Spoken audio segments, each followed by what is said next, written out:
I always believed love was something to be nurtured, something that grew deeper if you fed it with patience and commitment. For the last 10 years, I lived by that belief, building my marriage with Alice on loyalty and perseverance. She was everything to me. Beautiful, with a quiet, modest demeanor, soft brown eyes, and a gentle smile that once made my heart stumble. Her voice was home, her presence an anchor. I had built my world around her, convinced we were a team strong enough to weather any storm. But everything shattered in a single night. One overheard conversation that tore the veil from my illusion. That evening seemed ordinary.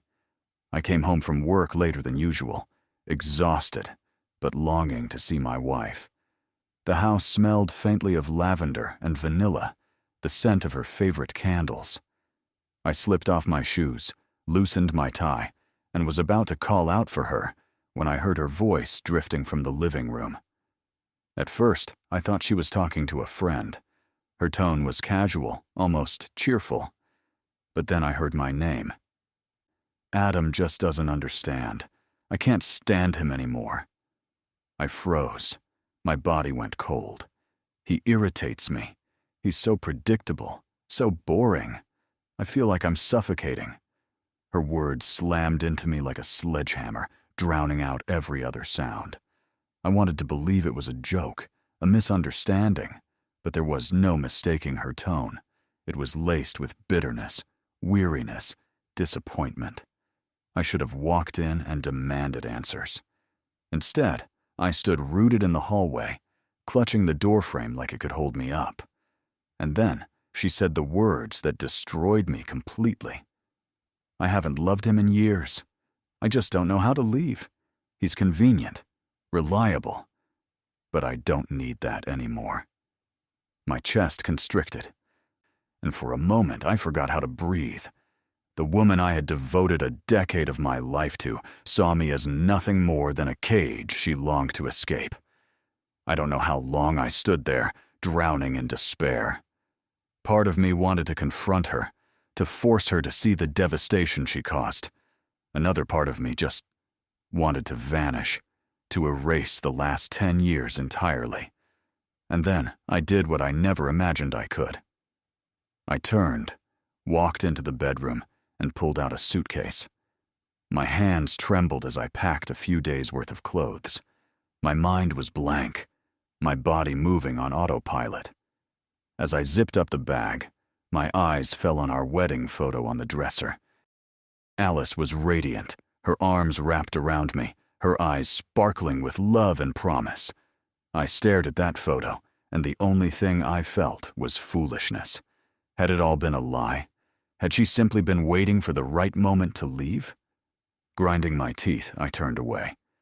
Down the hall, I heard her laugh, a light, carefree laugh, as though she hadn't just shattered my soul. I paused with the bag in hand, then stepped into the living room. She sat on the couch, phone to her ear, smiling. That smile disappeared the second she saw me with the suitcase. "Adam?" She blinked, her voice uncertain. "What are you doing?" I didn't answer immediately. I let the silence stretch until it was heavy enough to crush us both. I wanted her to see it in my eyes, that I had heard everything, that the wall she had built so carefully had come crashing down. Finally, I said the only words that made sense. "I hope you find what you're looking for, Alice." Her lips parted, but no words followed. I didn't wait. I turned, walked out the front door, and into the night. I didn't know where I was going or what I would do. All I knew was this: I was done being someone's convenient option. The cold air hit my face, but I barely noticed. My mind was fogged, my pulse thundering in my ears. I slid into my car, gripping the steering wheel so hard my knuckles turned white. Alice's words echoed in my mind, cruel and merciless. I should have been furious, but all I felt was emptiness, an unbearable void that spread through my bones. I couldn't go to a friend. Most of them were ours, not mine. I couldn't go to my parents. They were too far. A hotel felt like admitting defeat, so I drove. Aimlessly. The roads were quiet, the city asleep. My mind replayed our entire marriage, searching for cracks I had ignored, signs I had chosen not to see. Eventually, I stopped in an empty parking lot by the waterfront. I killed the engine and dropped my head onto the steering wheel. For the first time since hearing her confession, I let myself feel it all: betrayal, humiliation, heartbreak. I wanted so badly to believe she hadn't meant it. But those words hadn't been spoken in anger. They had been spoken with clarity, as a verdict. The buzz of my phone startled me. The screen lit up. Alice. Against all logic, I answered. Adam? Her voice trembled. Where are you? I stayed silent. I know you heard me, she whispered. Her voice softened. But what exactly did you hear? I heard everything, Alice. My voice was steady, though inside I was falling apart. Silence on her end. Deafening silence. That's not what I meant, she began. Don't lie to me, I cut her off. She hesitated. Then, where are you? I could have told her, could have given her the chance to explain, to twist the truth. But I didn't want her excuses. I hung up. For the first time in years, I faced the truth.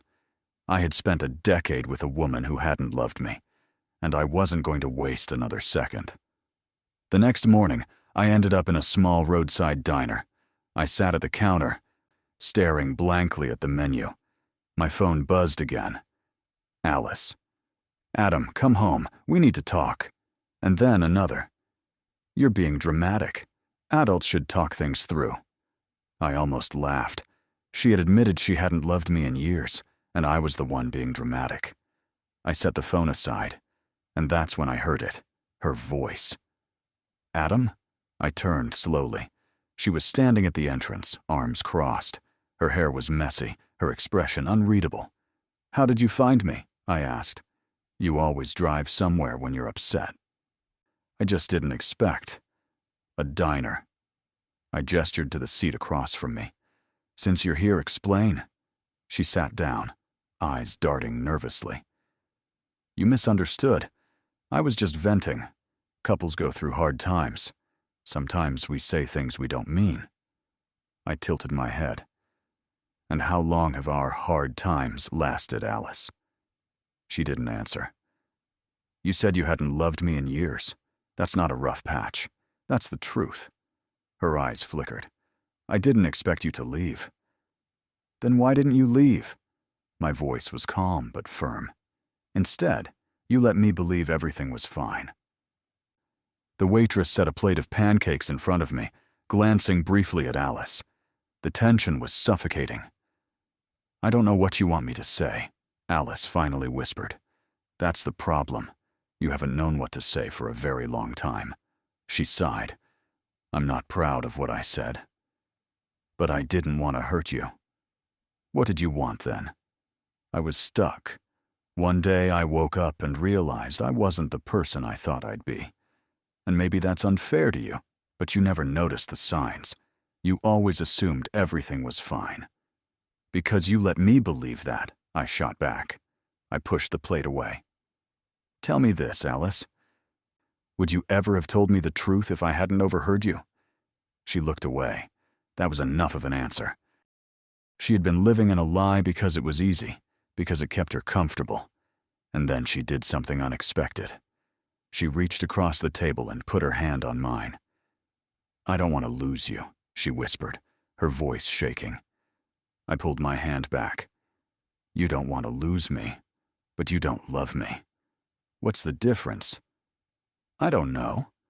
We're not the same people anymore. But I don't want it to end like this. You don't want it to end because it's messy and inconvenient, not because you truly want me. That was the last nail in the coffin of our marriage. I stood, left money on the table, and walked out. She followed me outside, panic in her voice. Adam, please don't go. We can fix this. We can figure it out. How? My voice was quiet but heavy. By pretending for another 5 years, so it's easier for you to stay unhappy. I never wanted to hurt you, she said, almost pleading.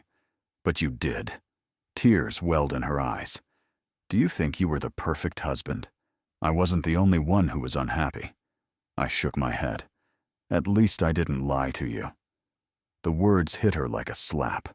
Her shoulders slumped, and for the first time she looked small. And I realized something. She wasn't the center of my world. She was only a part of it, and that part no longer fit. I'm figuring out who I am without you, I said, and in her eyes, I saw it finally register. She understood that I wasn't waiting for her to fix this. I wasn't giving her the power to decide anymore. It was over. I got into my car, started the engine, and drove away. I didn't look back. This wasn't running away. This was the beginning. Later, I pulled into a gas station. As I paid for water, an older man caught my eye and nodded, as if he knew. It's about leaving, he said gruffly. You don't always know where you're going. Sometimes that's the best part. His words stuck with me. I had been so focused on what I'd lost that I hadn't considered what I might gain. For the first time in years, I didn't know explanations to anyone. I didn't have to be the man who always put himself last. The thought terrified me, but it also felt liberating. I scrolled through my contacts until I landed on a name, Leo, my brother. We hadn't spoken much in years, but if anyone would understand, it would be him. Leo? His voice was rough from sleep. Everything okay? I exhaled. No, but maybe for the first time I'm ready to figure out what okay actually means. He didn't bombard me with questions. He just listened and told me to come stay with him.